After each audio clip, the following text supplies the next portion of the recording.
தென்னாடுடைய சிவனே போற்றி, எந்நாட்டவர்க்கும் இறைவா போற்றி. புதுக்கோட்டை மாவட்டம் ஆலங்குடி வட்டம் குலமங்கலம் பரிவார தெய்வங்களுடன் கூடிய பூர்ணாம்பா புஷ்கலாம்பா சமேத திருங்காரடி மீண்டையனார் ஆலயம் கடந்த 5வது தலைமுறையாக சன்னதியில் அருளாட்சி செய்து கொண்டிருக்கிறார்.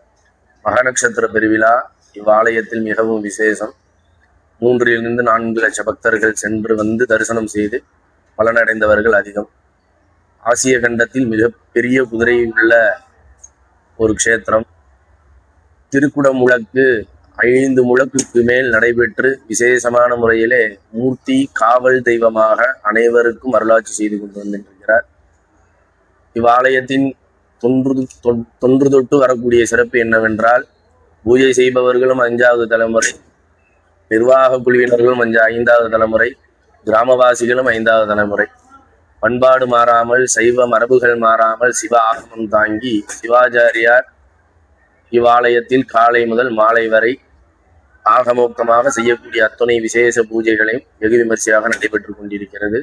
தைப்பூசம், பங்குனி உத்திரம், மாசி மகம் போன்ற விசேஷமான நாட்கள் இங்கு பக்தர்களுக்கு எம்பெருமான் அருளாட்சி செய்கிறார். வருடம் ஒரு முறை பக்தர்களுக்காக சுவாமி வெளியேறக்கூடிய தினம் இன்றைய தினம். அதன் பெயர் மாசி மக திருநாள் என்று பெயர்.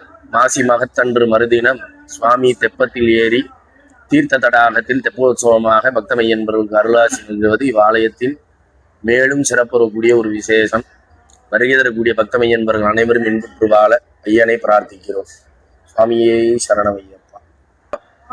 பூர்ணாம்பா புஷ்கலாம்பா நடுவில் இருக்கக்கூடியது பெருங்காரையடி மீண்டையனார். காரை மரத்திலிருந்து சுயம்புவாக தோன்றியதால் காரையடி மீண்டையனார்னு பெயர். இந்த குதிரைக்கு மாலை சாத்துறது ஒரு மிகப்பெரிய பிரார்த்தனை. யாருக்குமே அந்த பிரார்த்தனை தோல்வி அடைந்தது கிடையாது.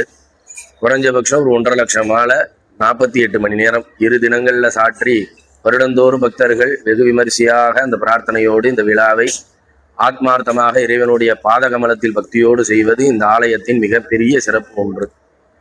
தொடர்ந்து இன்றைய தினம் மாவிளக்கு அனைத்துமிட்டு நாளைய தினம் கிராமத்தை சுற்றியுள்ள அனைத்து இறைசக்திகளுக்கும் பலி கொடுக்கும் பூஜையானது விமர்சையாக நடைபெற்று அவரவர்கள் இல்லந்தோறும் விருந்து உபசாரங்கள் நடப்பது இன்றொரு விஷயம் என்பதனையும் பக்தியோடு தெரியப்படுத்திக் கொள்கிறோம். அனைவரும் வருக, ஐயனின் அருள் பெற்று வாழும் வாழ்விலே பேரானந்த பெருவாழ்வு பெற்று உயுமாறு பக்தியோடு அழைக்கின்றோம்.